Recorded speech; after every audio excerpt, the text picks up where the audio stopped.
Moving on to the 70s. Here we go, very high quality scan of the Orlando Sentinel, from December 3rd, 1970, okay? Giving a nice list of stations. Now, there was a lot of promotion in 1970. Here is one from 1971, okay? Now, a couple of things. This is from the Rochester Democrat and Chronicle newspaper in color from December 9th, 1971.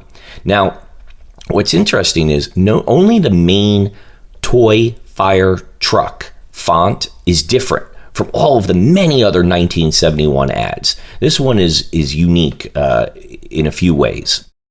Here's another one from 1971, okay? This one is from the Public Opinion, December 9th, 1971. This is the only variant 1971 ad that I found with its use of the Hess logo in the background. All the others, have the name behind it. This one has the Hess logo almost part of the picture, or the fire truck is extending out of the logo, if you will. Very nicely done. This is from the New York Times, 1971, and this is from the Sunday edition pull-out magazine section. So whereas, the paper itself was black and white, the pull-out section that they did on Sundays, because that paper was 10 times the thickness of the regular daily paper. This one came out with, kind of like magazine style pictures. This is the highest quality I could possibly find. Again, 1971 New York Times Sunday edition. This is from the Public Opinion, December 19th, 1974. There were fire trucks and tankers being sold in 1974. They were all leftovers. But here's what's really interesting about this ad. Only the 1974 ads say, "at stations displaying the sign," whereas all other Hess stations say available at Hess stations everywhere, or all Hess stations, or all stations. Only the 1974, and again, this is probably because they were dealing with only leftovers. Not all Hess stations had trucks. These have the tankers and the fire pumpers. Why can I not find anything from 1972? If anyone here has a 1972 newspaper advertisement, I would be happier than a pig in poop if you could share that, and that would just kind of complete the collection.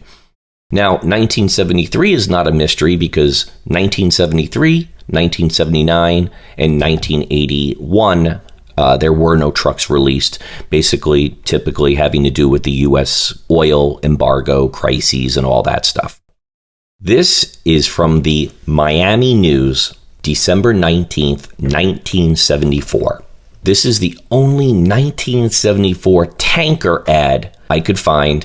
It was interesting because it's printed in a horizontal truck as opposed to, vertical. The fonting is a little different. It's definitely different from everything else. Took up a full page of the newspaper, probably quite expensive at the time. That was it for 1974. Here we are, 1975, okay? That wonderful box trailer truck. Now, this particular scan is from the 1975 Hess Holiday Station promotional. However, this was the exact copy that was used in all the 1975 ads. I have a few of them. The quality wasn't there. I said, you know what? I have more or less the original. Let's scan it from there. So this is the 1975 beautiful, toy truck trailer. And moving on to 1976, here's another scan from the Hess Holiday Station promotional. Again, the exact copy was used in all the 1976 newspaper ads. Now, what's interesting is if you look at the barrels, they don't have labels on them. It doesn't even say it in the bullet points. It just says miniature oil drums. So I'm wondering if the labels were a last minute addition or something that, they weren't sure if they were going to have. First, you're going to see the 1978 Hess Holiday Station promotional, one of two, and this was sent out to various New York newspapers to be printed on November 30th, 1978, and this was called the nighttime version. Now, we're going to show you the daytime version. Again, 1978, Hess Holiday Station Promotional 2 of 2, various newspapers. This one to be printed December 7th, 1978. So basically a week later. So first they showed you the nighttime version in November 30th, and then come December, they're showing you the daytime version. Haven't seen that before, haven't seen it since.